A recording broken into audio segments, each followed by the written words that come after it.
Good morning, and I welcome you to another Thursday blog, though this one is a bit different than my other blogs.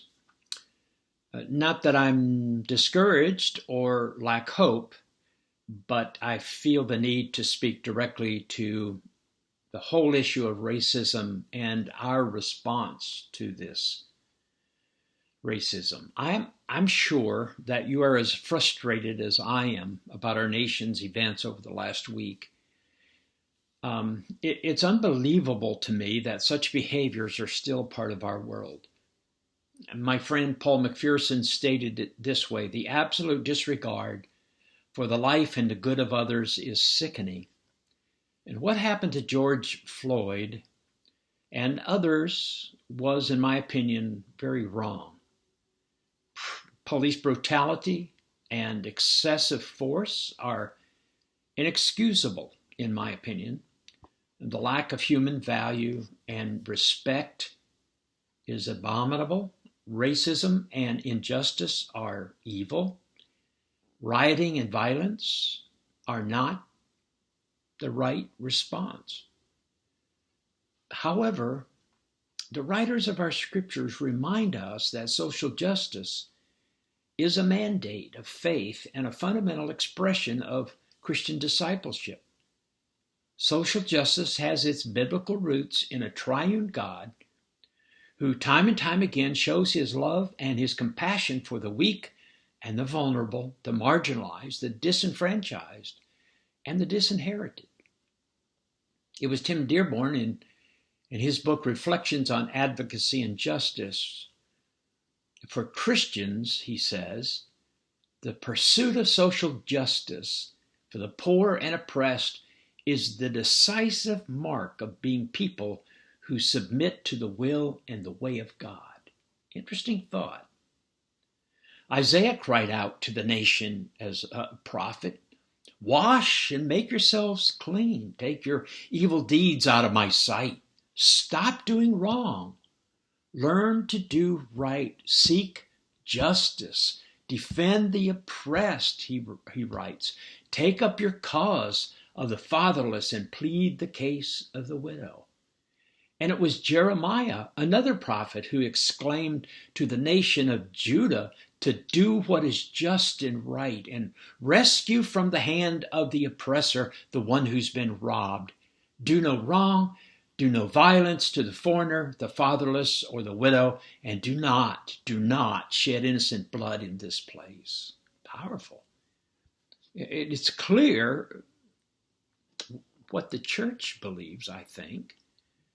This is what we believe, that each individual, regardless of race, color, gender, or creed, should have equality before law, including the right to vote, the right of equal access to educational opportunities, the right to all public facilities, and the right to an equal opportunity according to one's ability and to earn a living free from any job or economic discrimination.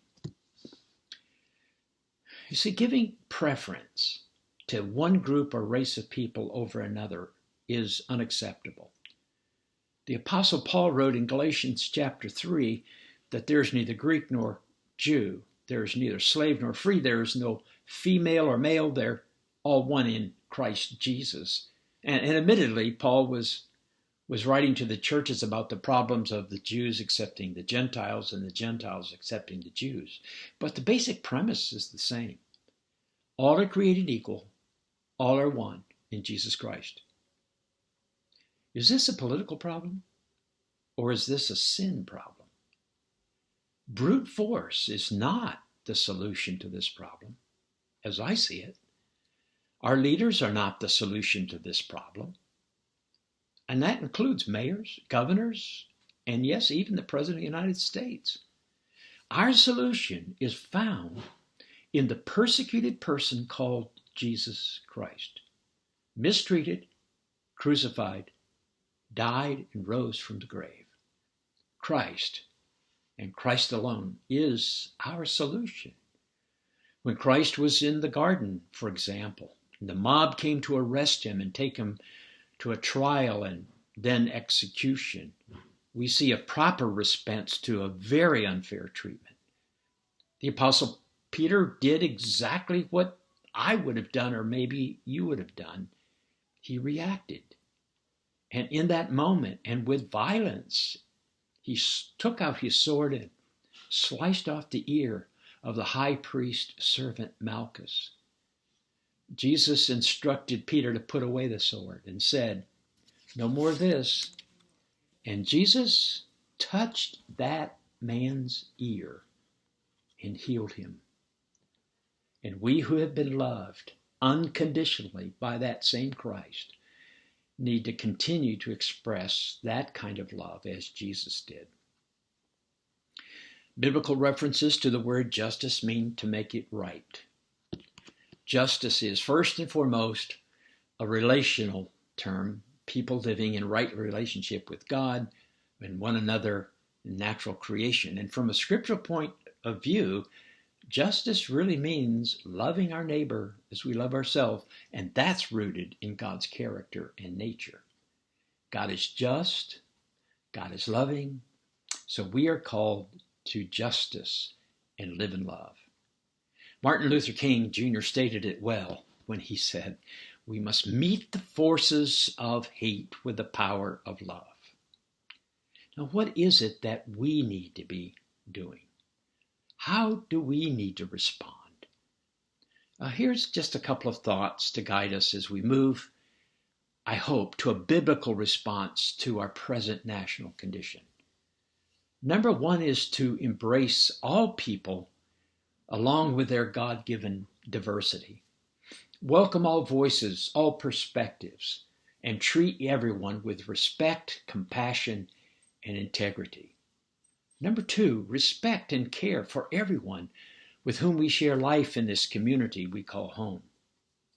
Work to combat our own implicit biases and refrain from engaging in reactionary and judgmental behavior.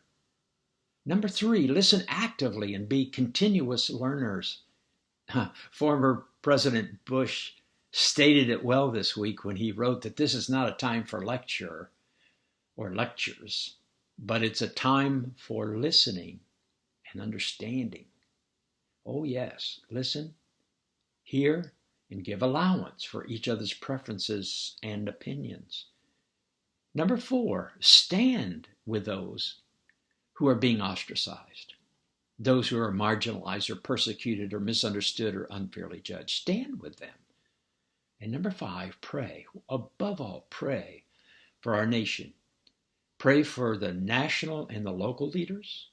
Pray for the protesters, the shop owners, and yes, pray even for the rioters.